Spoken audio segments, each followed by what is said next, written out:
ഐവ silks, Kasaragod, Kanhangad, Mangalore. കർണാടകയിൽ നിലവിൽ സംഭവിക്കുന്ന കാര്യങ്ങൾ അത് പറയാതിരിക്കാൻ വയ്യ. തിരഞ്ഞെടുപ്പ് കമ്മീഷൻ ഇരട്ടത്താപ്പ് കാണിച്ചിരിക്കുന്നു. അതിൻ്റെ കാരണത്തിലേക്ക് കടന്നുപോയാൽ നമുക്ക് മനസ്സിലാകുന്ന ഒരു ചിത്രം എന്ന് പറയുന്നത് DK ശിവകുമാറിൻ്റെ അറസ്റ്റിന് ശേഷം വക്കലിക സമുദായം വലിയ പ്രക്ഷോഭം തന്നെ നടത്തിയിരുന്നു. ഈ പ്രക്ഷോഭം BJPക്ക് വലിയ വെല്ലുവിളിയാണ് കർണാടകയിൽ ഉയർത്തിയത്.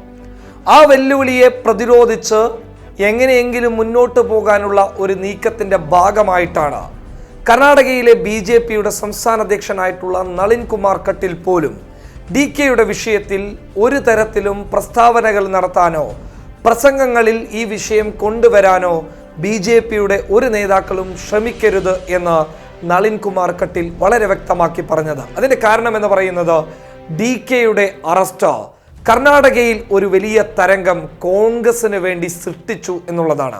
ആ തരംഗത്തെ എങ്ങനെയെങ്കിലും പ്രതിരോധിക്കാൻ പലതരത്തിലുള്ള നീക്കവുമായി BJP മുന്നോട്ട് പോകുന്ന സാഹചര്യത്തിലാണ് കർണാടകയിൽ ഉപതിരഞ്ഞെടുപ്പ് പ്രഖ്യാപിക്കുന്നത്. ഉപതിരഞ്ഞെടുപ്പ് വളരെ അടുത്തു തന്നെ പ്രഖ്യാപിച്ചതുകൊണ്ട് BJPക്ക് അതിനെ പ്രതിരോധിക്കാൻ യാതൊരു തരത്തിലും സാധിക്കാത്ത അവസ്ഥയാണ് കർണാടകയിലുള്ളത്. അതുകൊണ്ട് തിരഞ്ഞെടുപ്പ് മാറ്റണം, അല്ലാത്ത പക്ഷം കനത്ത തിരിച്ചടി ലഭിക്കുമെന്നുള്ള സൂചനകൾ യെദ്യൂരപ്പയായാലും അമിത്ഷയായാലും ഉറപ്പിച്ച സമയം തന്നെയായിരുന്നു. ആ സമയത്താണ് തിരഞ്ഞെടുപ്പ് പ്രഖ്യാപിക്കുന്നത്. എന്നാൽ ഈ തിരഞ്ഞെടുപ്പ് പെട്ടെന്ന് മാറ്റണമെന്നാവശ്യപ്പെട്ടുകൊണ്ട് തിരഞ്ഞെടുപ്പ് കമ്മീഷൻ സുപ്രീം കോടതിയിലേക്ക് പോകുന്നു. തുടർന്ന് തിരഞ്ഞെടുപ്പ് കമ്മീഷന്റെ അഭ്യർത്ഥനയെ മാനിച്ചുകൊണ്ട് ഡിസംബറിലോട്ട് ഉപതിരഞ്ഞെടുപ്പ് മാറ്റിവെക്കുന്നു. അങ്ങനെ കുറച്ച് സമയം BJPക്ക് നൽകിക്കൊണ്ടുള്ള ഒരു വൃത്തികെട്ട തീരുമാനം തന്നെയാണ് തിരഞ്ഞെടുപ്പ് കമ്മീഷൻ കൈക്കൊണ്ടിട്ടുള്ളത്.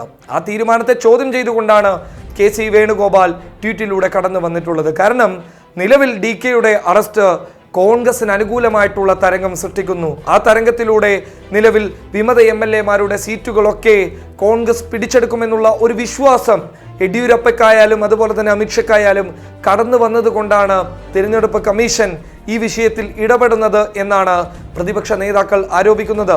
ആ ആരോപണത്തിന് പ്രസക്തിയില്ല എന്ന് നമുക്ക് പറയാൻ വേണ്ടി സാധിക്കുകയില്ല. അങ്ങനെ DK ശിവകുമാറിൻ്റെ അറസ്റ്റിലൂടെ കോൺഗ്രസ് ഒരു മികച്ച നേട്ടം കൊയ്യുമെന്നുള്ള ഭയമാണ് നിലവിൽ അവിടെ തീയതികൾ മാറ്റിവെക്കാനുള്ള കാരണം. അതോടൊപ്പം എടുത്തു പറയേണ്ടത് വക്കലിക സമുദായത്തിൻ്റെ പ്രക്ഷോഭം. ആ പ്രക്ഷോഭം കർണാടകയെ ചെറിയ തോതിലൊന്നുമല്ല ബാധിച്ചിട്ടുള്ളത്, അത് വലിയ തോതിൽ തന്നെ ബാധിച്ചു എന്ന് വേണം പറയാൻ.